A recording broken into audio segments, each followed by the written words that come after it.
Hockey Think Tank playoff previews for the 2020 season. In this matchup, we are going to pit the Toronto Maple Leafs against the Columbus Blue Jackets. Two very different teams with very different styles, and let's get right into it. Amazingly, both these two teams finished with the same amount of points, and we're going to give Toronto the edge and points percentage because they did get more wins in regulation. But as we talked about, two teams, very, very different.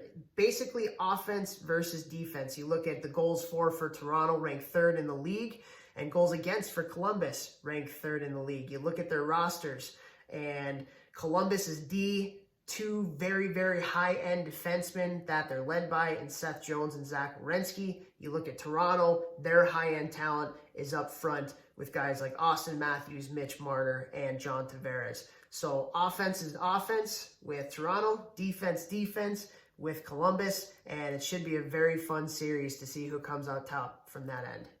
Taking a look at the top players that finished in the top 10 of statistical categories in the NHL, you have Austin Matthews, who leads the way for the Maple Leafs. Finished with 47 goals, good enough for third in the league, 80 points, and 12 power play goals, and those power play goals ended up sixth in the league. You have Freddie Anderson, who plays behind not necessarily the toughest of defense cores in terms of playing defensively, and he ended up with 29 wins, which led him to fourth in the league, even though he did play a lot of games for the Maple Leafs. And then you look at the Columbus Blue Jackets, and two of the best young defensemen in the game in Zach Werenski, who finished number 1 in the league in goals, and Seth Jones, who finished 7th in the league in time on ice. So you're going to see a healthy dose of those two players playing against guys like Austin Matthews and Mitch Marner and John Tavares. And then in net, you have Elvis Merzlikins, who finished with a .923 save percentage, which was good enough for goalies that played a lot during the year, for third in the league. The rookie netminder coming on strong as the Columbus Blue Jacks finished third defensively as a team as well. And now taking a look at the Maple Leafs top players, guys that you're going to want to watch throughout the series. Austin Matthews, 47 goals, 80 points, just an incredible year. Seems to be getting better every year. And if you're a kid out there, watch Austin Matthews and how he shoots the puck, the way that he changes his shot angle, how quickly it gets off his stick, how deceptive his shot is.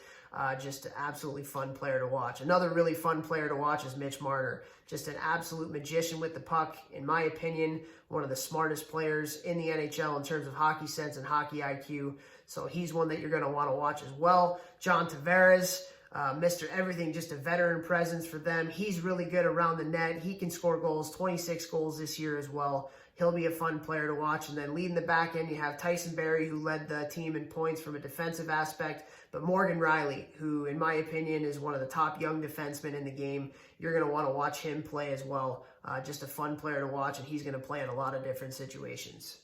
For the Columbus Blue Jackets, again, this is a team doesn't score a whole heck of a lot of goals. They did have a lot of injuries to some of their top point producers throughout the year, like Seth Jones, Oliver Bjorkstrand, and Cam Atkinson. But you're looking at players you want to watch throughout this series. You have Pierre-Luc Dubois, who was the 3rd overall draft pick a few years back. Real good two-way player. Gustav Nyquist, who came over, spent most of his time in Detroit.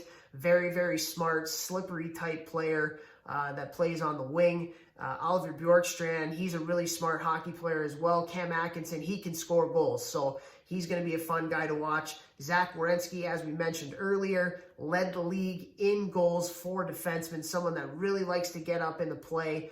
Someone really good at reading and scanning coming up the ice, but he also can really shoot the puck and is very active in the offensive zone. And then Seth Jones, who's coming back from injury as well. He is someone that can play both ways. Just an incredible player, one of the top young defensemen in the game as well. So this is going to be a team very top-heavy on defense for Columbus, very top-heavy and forwards for the Maple Leafs, and the top players are going to be really fun to watch for both sides. Getting to the goaltending matchup, you look at Toronto, you know they're going with Freddie Anderson. Average numbers this year, although he is the type of goalie that he's big, he's going to take up a lot of the net, and it'll be interesting to see how well the defense plays in front of them. Toronto isn't great at defending in their own end, so Columbus is a team that's really going to want to work the cycle. They're going to try and possess the puck a lot in the offensive zone, so Freddie Andersen's going to have his way in the offensive zone, trying to figure out Columbus's attack from a cycle standpoint. From the Columbus standpoint, you have Elvis Merzlikins and Jonas Korpisalo, who basically split this year in terms of the amount that they played. You look at the numbers, and the rookie Merzlikins had better numbers from a statistical standpoint, but Korpisalo has been a rock for Columbus in the past when Sergei Bobrovsky wasn't necessarily playing at his best. So it'll be interesting to see what John Tortorella does. Does he play the rookie that had a little bit better numbers this year? Or does he go with Korpisalo, somebody he knows a little bit better that's been within the system? And I'm going to give the edge for goaltending, although the numbers aren't necessarily saying it, to Freddie Andersen. I think he's going to step up, and he has had a lot of rest. He's played a lot of games this year, so this little break has been good for him. And I think he's going to give the edge to Toronto from a goaltending standpoint with his experience coming in the net. So again, for this series, you're looking at two completely different teams. You're looking at a Toronto team, a lot of firepower, but very inconsistent. You're looking at a Columbus team that very much overachieved based upon where people thought that they were going to be with how many people they lost in the offseason going to other teams like a Sergei Bobrovsky and Artemi Panarin. But John Tortorella has done a fantastic job, even with all the injuries that they've had. The fact that they even tied the Maple Leafs from a points percentage standpoint is an accomplishment in itself. So you're looking at a team with the better roster, much more inconsistent. You're looking at a team with maybe not as good of players, but much more consistent, bought into a team game. But with this series, I am going to go, because Toronto is a little bit more tested in terms of they need to win. They need to win here in Toronto. They took Boston to 7 games last year. I think that's something that can't be denied.